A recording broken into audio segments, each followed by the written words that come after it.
আসসালামু আলাইকুম।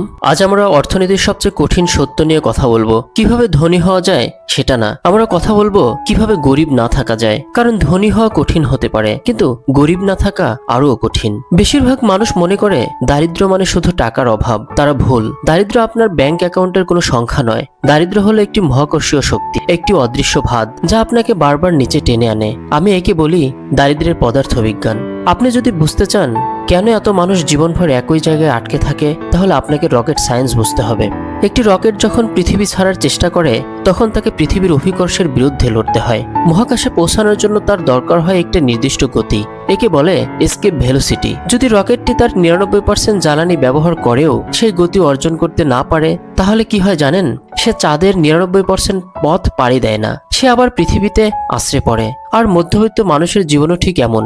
আপনি কঠোর পরিশ্রম করেন, টাকা জমান, নিজেকে উপরে তোলার চেষ্টা করেন, কিন্তু তারপরেই কিছু একটা ঘটে। হঠাৎ অসুস্থতা, বাড়ি ভাড়া বেড়ে যাওয়া, আর তখনই জীবনের অভিকর্ষ আপনাকে আবার নিচে টেনে নেয়। এ কারণে শুধু কঠোর পরিশ্রম যথেষ্ট নয়। গরিব হওয়া আসলে অনেক ব্যয়বহুল। একজন ধনী মানুষ 5,000 টাকায় ভালো জুতো কেনে, 10 বছর ব্যবহার করে। কিন্তু একজন গরিব মানুষের কাছে 5,000 টাকা নেই, সে 1,000 টাকার সস্তা জুতো কেনে, যা 1 বছরেই নষ্ট হয়ে যায়। ফলে 10 বছরে ধনী মানুষ খরচ করে 5,000 টাকা, আর গরিব মানুষ খরচ করে 10,000 টাকা। এটাই দারিদ্র্যের নির্মম গণিত। কম টাকা থাকার কারণেই আপনাকে বেশি টাকা খরচ করতে হয়, আর এখানে শুরু হয় স্কারসিটি ট্র্যাপ। যখন আপনার হাতে টাকা কম থাকে, তখন প্রতিটি সিদ্ধান্ত হয়ে যায় জরুরি সিদ্ধান্ত। হার্ভার্ডের গবেষণায় দেখা গেছে আর্থিক দুশ্চিন্তা মানুষের কার্যকর আইকিউ 13 পয়েন্ট পর্যন্ত কমিয়ে দিতে পারে। কম টাকা, বেশি চাপ, ভুল সিদ্ধান্ত, আরো কম টাকা। এভাবেই স্কারসিটির লুপ চলতেই থাকে। কিন্তু এখানে গল্প শেষ না, কারণ এই লুপ ভাঙার উপায় আছে। আপনার প্রথম লক্ষ্য ধনী হওয়া না। প্রথম লক্ষ্য হলো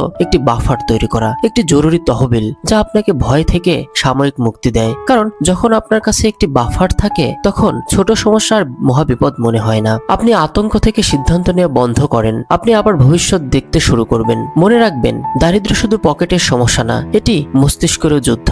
আর যেদিন আপনি নিজের এসকেপ ভেলোসিটি তৈরি করতে পারবেন, সেদিনই আপনি দারিদ্র্যের অভিকর্ষ ভাঙতে শুরু করবেন। আর একবার কক্ষপথ ভেঙে বের হয়ে গেলে জীবন আর শুধু টিকে থাকার যুদ্ধ থাকবে না। তখন আপনি অবশেষে উঠতেই থাকবেন, শুধু উঠতেই থাকবেন। ভিডিওতে প্রদত্ত মেসেজগুলি ভালো লেগে থাকলে অবশ্যই চ্যানেলটি সাবস্ক্রাইব করুন এবং লাইক, কমেন্ট ও শেয়ার করুন। ধন্যবাদ সবাইকে। আসসালামু আলাইকুম।